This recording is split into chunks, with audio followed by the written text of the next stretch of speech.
तर लक्ष्मण हाके यांच्या समर्थनासाठी आता बीडच्या अंबाजोगाईमध्ये देखील रास्ता रोको करण्यात आला।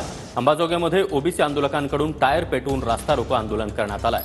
काल आपण पाहिलं की जालन्यामध्ये धुळे सोलापूर महामार्गावर देखील ओबीसी संघटनेचे कार्यकर्ते आक्रमक बनलेले होते आणि आता अंबाजोगाईत देखील लक्ष्मण हाके यांच्या समर्थनासाठी रास्ता रोको आंदोलन करण्यात आलंय।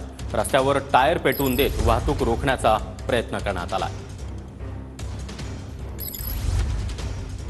करत आहेत। आज उपोषणाचा 8वा दिवस आहे। यालाच पाठिंबा आपण पाहू शकतो की सकल ओबीसी समाजाच्या वतीने आज परळी ते अंबाजोगाई या ठिकाणी रस्ता रोको करण्यात आलेला आहे। संत भगवान बाबा चौकामध्ये आपण पाहू शकतो गेल्या अर्ध्या तासापूर्वी इथे रस्ता रोको करण्यात आलेला आहे आणि या रस्त्यामध्ये आपण पाहू शकतो की रस्त्यावर मोठे टायर जाऊन या ठिकाणी निषेध करण्यात आलेला आहे। रस्त्यावर वाहनाच्या मोठ्या मोठ्या रांगा देखील लागण्यात आलेल्या आहे।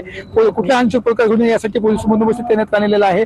गेल्या अर्ध्या तासापूर्वी आपण वाहनाची मोठ्या प्रमाणात कोंडी झालेली आहे। आंदोलन घोषणाबाजी देखील आहे। म्हणजे साहेब अमर आहे अशा पंकज साहेब मागे बोलत असं आहे या ठिकाणी घोषणा देखील देत आहेत। आणि जोपर्यंत ओबीसी समाजाला न्याय मिळणार नाही तोपर्यंत असाच रस्ता रोको करण्यात येईल असं आता सांगण्यात येत आहे। त्यामुळे प्रसन्न विकास संभाजी म्हणजे मराठी अंबाजोगाई बीड।